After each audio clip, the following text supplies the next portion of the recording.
Hello everyone, welcome back to my channel. मेरा नाम कीर्ति ठाकुर है और आज हम बात करेंगे कि अगर आप एनसीसी ज्वाइन करना चाहते हैं जूनियर डिवीजन में तो आप एनसीसी ज्वाइन कैसे कर सकते हैं। फर्स्ट ऑफ ऑल मैं आपको बता दूं कि एनसीसी क्या होता है। तो एनसीसी एक वॉलंटियर ऑर्गेनाइजेशन है जिसमें जो स्टूडेंट्स होते हैं उनको एनकरेज किया जाता है, उनको उस तरीके से ट्रेन किया जाता है कि वो डिफेंस को ज्वाइन कर सकें। और तो हम आज बात करने वाले हैं कि एनसीसी आप ज्वाइन कैसे कर सकते हैं अगर आप जूनियर डिवीजन में ज्वाइन करना चाहते हैं तो यस, सबसे पहले आती है बात एज की। तो आपकी एज कितनी होनी चाहिए जिसमें आप जूनियर डिवीजन को ज्वाइन कर सकते हैं। तो सबसे पहले एज आती है, तो मैं आप एक से बताऊंगी कि पहले मेल का बताऊंगी फिर फीमेल का बताऊंगी, तो आप देख लेना वो। तो सबसे पहले अगर आप मेल कैंडिडेट है तो आपकी जो एज है वो 13 साल से लेकर के 18.5 साल तक के बीच में है, तो आप जूनियर डिवीजन को ज्वाइन कर सकते हैं। फीमेल के लिए भी सेम क्राइटेरिया है कि अगर वो 13 साल से लेकर के 18.5 साल तक की है तो वो जूनियर डिवीजन में एनसीसी को ज्वाइन कर सकती हैं। अब बात आती है कि आपकी हाइट कितनी है। तो मेल कैंडिडेट के लिए अगर आप 157 सेंटीमीटर के हैं तो आप 157 सेंटीमीटर मिनिमम होता है, मैक्सिमम कितना भी हो सकता है।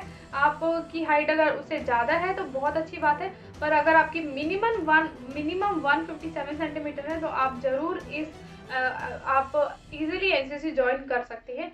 फीमेल कैंडिडेट के लिए क्या होता है कि फीमेल कैंडिडेट अगर उसकी हाइट जो है 153 सेंटीमीटर के 153 सेंटीमीटर जो होता है वो लास्ट होता है, मिनिमम होता है। उससे ज़्यादा अगर आपकी है तो आप इजीली एनसीसी ज्वाइन कर सकते हैं। अब हम बात करेंगे कि एनसीसी जो हम लेते हैं ए सर्टिफिकेट का, उसका टाइम ड्यूरेशन कितना होता है। तो 2 साल की जो आपकी ट्रेनिंग है वो आपकी 9th और 10th, और अगर आप 8th में ज्वाइन करते हैं तो 8th और 9th, तो 2 साल का ड्यूरेशन होता है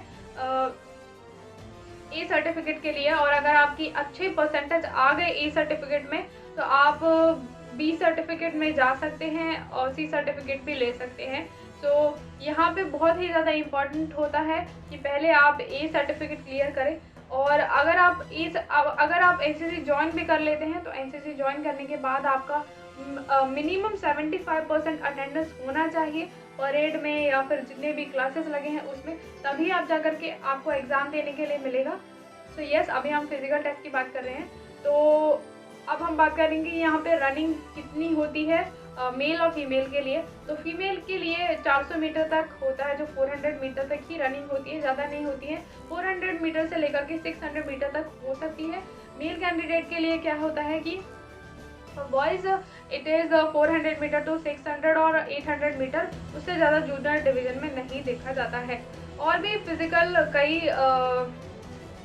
एक्टिविटीज़ हैं जैसे जो आपसे करवा सकते हैं, जैसे कि आपको मार्च पास आता है या नहीं, या फिर वो देखेंगे आप कितने पुशअप्स मार सकते हो, सिटअप मार सकते हो। मेनली जो होता है जो जूनियर डिवीज़न के लिए इतना सब कुछ नहीं पूछा जाता है, पर आपसे कुछ एनसीसी से रिलेटेड क्वेश्चन पूछ सकते हैं एएनओ सर या फिर जो भी वहाँ पे साहब आए हुए हैं, तो आप उसके लिए तैयार होकर के जाएं। ज़्यादा डिफ़िकल्ट नहीं होता है, आप पहले ही अपने स्कूल के एएनओ सर से बात कर लें और उनसे पूछ लें कि और क्या क्या फिज़िकल एबिलिटी जो है वो आपके अंदर होनी चाहिए, या फिर और कौन कौन से प्रोसेस हैं जो होते हैं और आप किन किन चीज़ों के बारे में पढ़ सकते हैं। If you like the video please do subscribe to my channel and please share with your friends.